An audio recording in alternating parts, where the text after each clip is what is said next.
Mbote bandeko balandi ya magazine d'actualité Christian chez vous bisikani so bozuli baku ya kolanda biso mokolo ya lelo. Nous sommes aujourd'hui mercredi le 26 mars 2025. Bienvenue à ce nouveau numéro ya Christian chez vous. Tokomi wapi na niveau ya négociation direct entre les gouvernements de Kinshasa et le M23. En tout cas, mes chers frères et sœurs, moi personnellement, je suis vraiment très déçu na comportement et na attitude des Congolais. Parce qu'aujourd'hui, le Rwanda est en train de faire, est en train de nous arracher nos terres. Sous nos yeux et sous les regards impuissants des Congolais. Et puis nous devons encourager Bango sous prétexte que non, tolérique sécurité. Ce qui se passe dans aucun pays du monde, depuis que nous les Katé, na Congo, Lelo, aucun pays du monde a ko andima yangote. Congolais ne soyez que M23 c'est le Rwanda. Congolais ne soyez que Kagame est derrière M23. Mais Congolais aujourd'hui, bon M23 y en a Félix Alongwa. Mais vous oubliez que M23 n'est pas au niveau de Kivu, tant au niveau de Kivu, aloni ba Rwandais et belé kuna. Ba Rwandais et belé au baloni balon. Bato ba kiba kibitumba. Dans la camp ba réfugiés, ba éloigner bango, ba théoriser bango. Ce que ba Rwandais ba remplacer bango. Et botu na bande na biso, ba na Goma, Bukavu, Ndenge, bazonyo koma et pas ba Rwandais. Mais Congolais à Zambalim Bissabiso, tous ont mérité Mboka Ote, la plupart d'entre nous. Tous ont mérité 60% des Congolais, surtout la diaspora, dans souci Mboka Oyo. Les Congolais aussi à l'intérieur, quelques Congolais dans souci Mboka Oyo. Mais la plupart d'entre nous, tous en souci Mboka Ote. Depuis Tobandi Kobelela, chaque jour, tous expliquer bien. Si tu as un niveau que, toi, c'est la vérité. Bon, équité. Pour la nini, et permettre quand même lucidité, on a pas comprendre l'état là. Guerre, guerre à sécurité, mais la guerre, il y a servi comme état nation parce que c'est dans 3 ans à Koleka. Guerre au Tikala, guerre au Mobutu et l'Ongola Mobutu. Guerre au et bon musée. Et guerre au Kabila à Tiki Yango et l'autre sécurité. Est-ce que vous pensez que si vous portez un sécurité de guerre aussi? Alors là, ce n'est pas mon problème. Maintenant, voici les revendications. Il y a Rwanda. Voici les revendications. Il y a M23. M23 à Linginini. Papa. Oh, Zananga, Moninanga, tout ça. Aïe, après M23, c'est Banda qui déjà. Et puis déjà retour Bunagana, et puis Mboke Belé, Nanga aye déjà M23 et commune Massis pour le jeu Kichanga tout ça, Nanga aye kota sima. Mais Congolais na motema mabe, vous dites que non, c'est Nanga qui a nani nana. Alors que Nanga ba ke olukaye koluka pour congoliser et loko. Et aujourd'hui maintenant les vérités éclatent. Hier, Tolandi congrès américain aventuré qu'on nous a présenté comme envoyé spécial de Donald Trump était là à présenter la situation RDC, c'était catastrophique. Donc il a pris fait et cause pour le Rwanda. Donc pour yé Congo Kalazaki Rwanda. Est on a Rwandais. Il y a le peuple, il y a la plupart des peuples rwandais, les peuples rwandophones, balinga baona Congo te. Bandeko balandi, bandeko. Est-ce que Congolais nous réfléchissons vraiment. Voilà ce qui se passe, mais nous sommes distraits. Nous sommes distraits.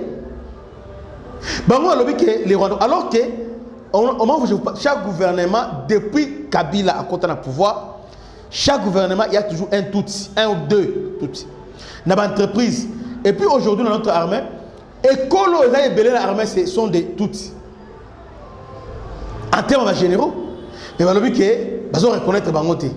En fait, Rwanda a comme ça Kivu na un moment tu éviter qui est rwandais, qui est Banyamulenge, qui est Tutsi congolais. C'est ça le problème. Bah, créer insécurité à niveau frontière. Un Rwandais peut entrer, peut sortir, mais le lion Azam Banyamulenge. Donc soit Azam Rwandais, Azam Banyamulenge. C'est comme Monga Chuchu. Awa Banyamulenge, mais quand ils sont là, c'est un citoyen rwandais. Bah passeport non, c'est un citoyen rwandais. Mais puisque nous sommes débat winner, débat congolais. On ne nous respecte pas dans le monde. Quand on respecte bisoté, bref, lobby, j'ai compris que aucun peuple, aucun gouverneur dans le monde est co-respecté sur le Congolais. Parce que nous avons un peuple naïf. Quand je parle comme ça, oh t'es Monique Congolais, t'es dirigeant, nous. Ces dirigeants, bisoté pour Bango. Ces dirigeants, c'est nous. Bisoté pour soutenir Bango. Si je te pose la question, il faut le pour ne me dis pas que pour son discours. Ne me dis pas que c'est pour son discours. Kabila pour ne me dis pas que discours à madame. C'est parce que Azam doit tribune, parce que Azam doit école, parce que Azam doit le soutenir. Avec ça, on va avancer comment? Donc, chaque année, on va commencer à contourner Esikamoko. Alors, M23, la réclamation de Zaboué. Et là, Liboso, va revoir la constitution, tout passer dans l'état fédéral.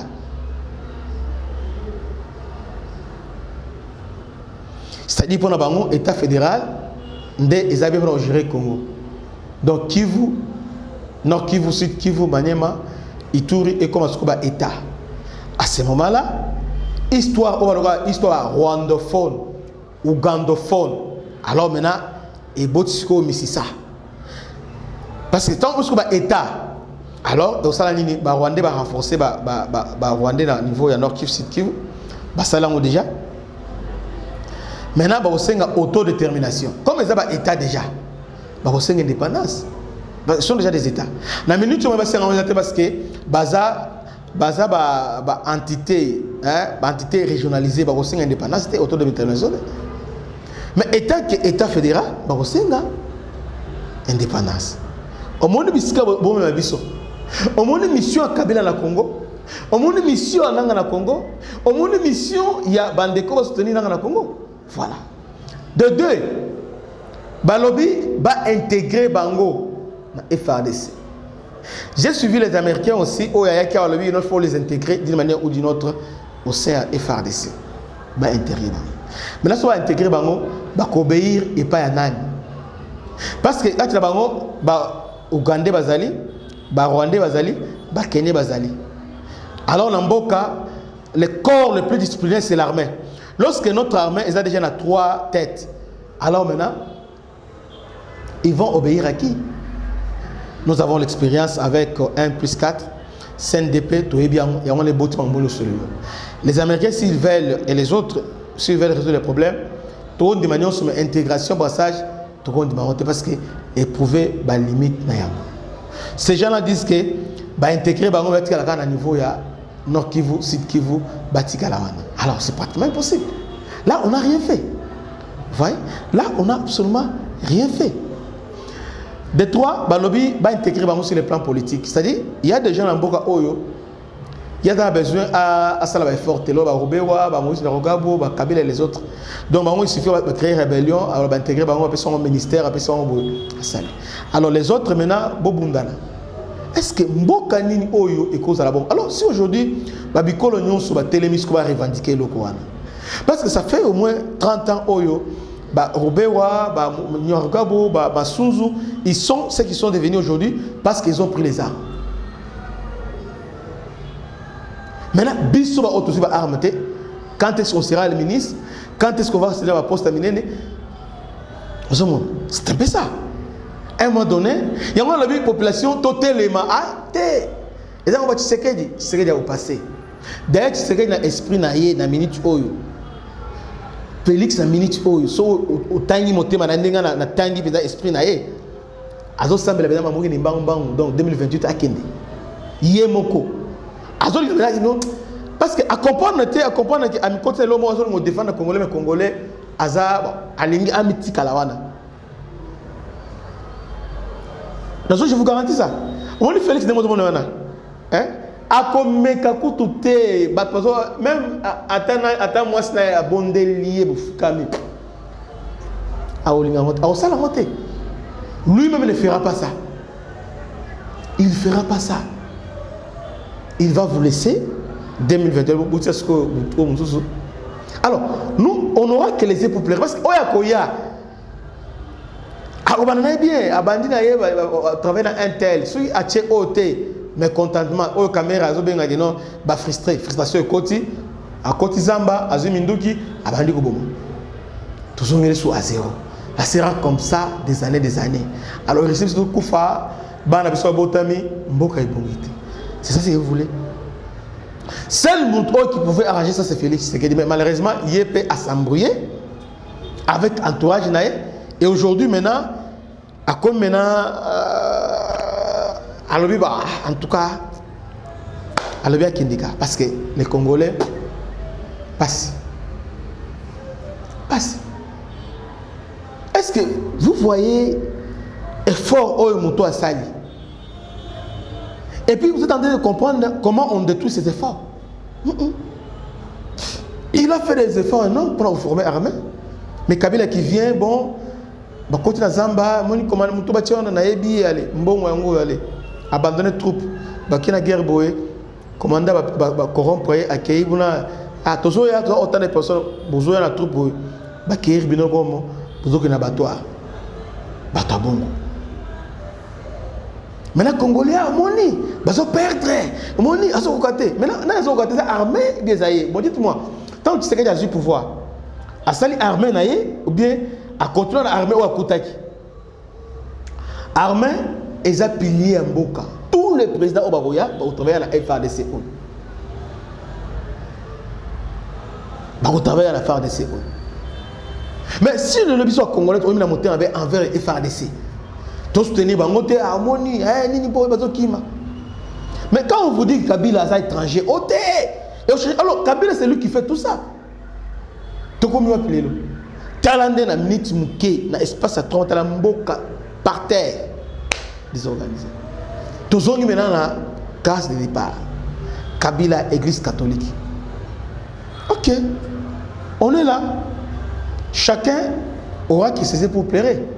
Toujours na case de départ. Aux amakasi au tekimai au s'en sorti. Aux amakasi au tekibo au s'en sorti. So peut simbité kutani liwa ekuti okei et okikabon. Donc c'est ça maintenant. Alors qu'on pouvait faire quelque chose pour l'avenir yabatunyoso. Mais à cause ya motema mabe talabisika tusuki lelo oyo. Donc nous sommes coincés aujourd'hui. Parce que la plupart des Congolais sacrifié Mboka na bango. Kagame il était coincé à un moment donné. Mais les Congolais qui ont PC Babeki, Moni Franck Diongo, Pero Loire, Lelo, Kagame, c'est comme le diable. Le diable a vendu les kimia. Les chrétiens se battent entre eux. Aujourd'hui les Congolais c'est entre eux. Kagame va dans les Yebisanga. Rwandais ni le monde a publié c'est entre les Congolais. C'est Pero Loire qui plaît là-bas. C'est Steve Wemby, c'est les autres. Yebisanga maintenant. Biso na niveau Rwanda. Rwanda ni na pilabilo biso na Congo na nini. Toza bazoba. Bolin bisanga mais nous sommes à nini. Excusez-moi. Parce que to comme le niveau ndenge nini. To comme le niveau tomiteki bo ndenge tomiteki na pris andunda. Tomiteki na pris yandunda. Na communication les Congolais. Na nyonso les Congolais. Donc bokeka pour le pouvoir. Opposition nyonso eza ba fayulu eza ba ate ba négocier kaka fayulu na fayulu la fayulu ba négocier na M23. Pourquoi? Maintenant est fragilisé à l'interne. Les Américains disent que bon, tout le monde est d'accord qu'il va négocier M23 bon, va intégrer bon kaka. Mais qui a dit ça? Avant qu'il y ait autant d'église catholique, on les a dit ça. Et c'est comme ça avec nous. Nous sommes là un jour, Tozoa, un dictateur. Mutoyo, à cause de ce que nous avons fait, Fimbo, Fimbo, Fimbo, Andenga, normalité, Fimbo alibumu. Hein? Fimbo penza. Mutu o to bolosoma toyi. Pe mutu oyo akocha alima. Et alima na Congo po Congo bonga. Batu musufu maboyo katana. Po Congo bonga, batu mususu misu fe kufa. Po Congo bonga, batu mususu esengeli ko fusiller bango en public. On parle de Mobutu aujourd'hui. Mobutu a régné 32 ans. Mobutu avant régné, Mobutu a fait des scandales. Mobutu mboka oyo ka ndenge zalaki boda. Déjà ils ont indépendance et bandika boyi. Balbakat yebango avec Tchombe. Lumumba, il était un peu au milieu. Kasavubu avec Kabako. Donc tribalisme à outrance. Tchombe et Kalonji, c'est sinon Kassayen, Koto Tchombe, c'est tout ça. Mobutu a eu ce pouvoir. Ok. Et là, Mobutu a commencé à recevoir un spectacle. Mboko ça spectacle et Kosimbate. Qu'est-ce que Mobutu a fait? Mobutu a ciblé les leaders Fayoulou, Kabila, Kamer et tout ça, ciblé. Ok, très bien. Mobutu était conscient que avec Bat-Oyo, Congo, tout ça les logotés. Allez, à Zubangono sur Stade des Martyrs. Oyo Kimba, tout ça. Spectacle les bandits. À fomenter le moment où on n'a pas allé. Pam. Quand on dit que tata moko ekolo moko mokonzi moko est-ce que nous aquí ayebo ba congolais zamba pambola bino moni ekolo moko te. Il a commencé par faire des spectacles. Il a commencé par terroriser. Il faut une autorité qui va terroriser les terroristes. Parce que les Congolais, à la terroriste, il faut les terroriser. On ne pas terroriser. Tous ces monde.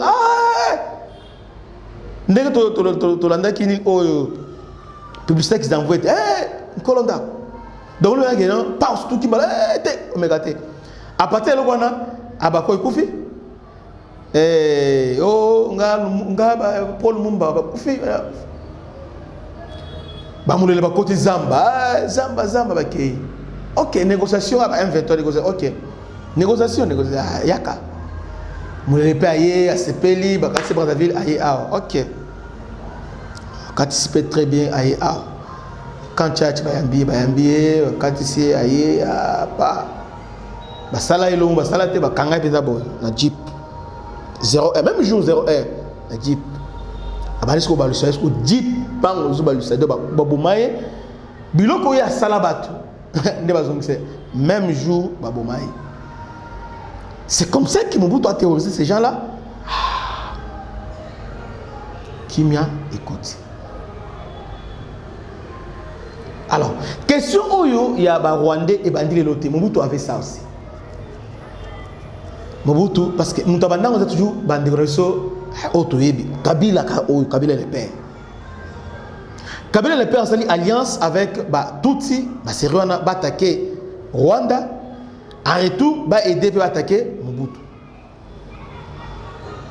Mobutu a comprendre pour régner, il faut s'imposer dans Rwanda. C'est comme ça, coup d'état Salami, Grégoire Kaibanda, à Longwe, à Tchesko Mouto, obédience na Ozali, Abiyarimana. Abiyarimana est venu, Mobutu a tout dirigé. Donc Mobutu a fait 32 ans parce que il a terrorisé. Dès il a tenu à Kani Rwanda. Donc Rwanda, Ouganda, c'est Mobutu qui dirigeait ça. Seulement vers les années 90, quand on s'affaiblit, Ouganda, devant Mobutu, ces gens-là, papa, personne. Vous voyez, c'est un peu ça. Et aujourd'hui, Félix, défaut Naïzanini, il a des idées. Il y a bien, mais démocratie au même sur le Congo, même dans les États-Unis, athées. Démocratie au même dans le Congo, même dans la France, athée. Congolais ça mutabilo kwanate. Autant na nani oyo donc mutuno ça oboni ba kangio ba belene réseau batikio. Donc il est en train de perdre l'autorité de l'État. Au moment où il y a les évidences qui est à trahir. Tel que Obem Minako, tous les signes, de la communication. Mais tellement qu'il y a une pression, lâchez, pas lâcher.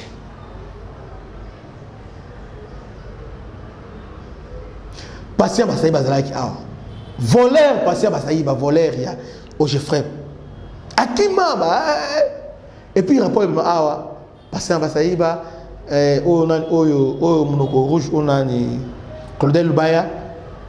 Et ils étaient Franck Diom, avec des preuves à l'appui. Pour libérer après, ce sont des M23. Donc, le peuple congolais n'a pas d'âme. Il faut qu'il y ait une autorité véritable de l'État pour s'imposer. Congolais, il faut qu'on s'impose par la force. Voilà. Aujourd'hui, place Tokomi. Nous sommes maintenant sous forme Far West. Pays étrangers, Koya, vociféré, lobby, et Koti, et Bimi, et Koti, et Bimi. Nous avons trahi le pays. Nous avons trahi, mais Azuba, tout le monde, sans que l'État a bien parce que ça, c'est entravé. La justice, on a entravé parce que la justice est dans l'indépendante. Mais si on a bien militant. Ils ont violé le principe il y a indépendance de la justice. Là maintenant vous êtes en train de... Il y a côté position de la justice. C'est ça le problème. Hein? C'est pratiquement impossible. Donc, on a limité que dans 3 ans, Oyo, là, à lire au Mamozo. Je ne crois pas. Je ne crois pas. Mais faute, ils ont partagé. Pour moi, 80%, ils ont bisso peuple.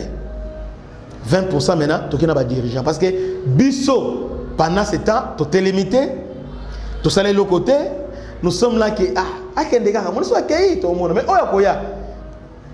Mais s'il faut agir, c'est maintenant qu'il faut agir. Les enjeux sont des tailles, nous devons agir maintenant. Première partie, en gros, que Dieu vous bénisse. À la prochaine. Ciao.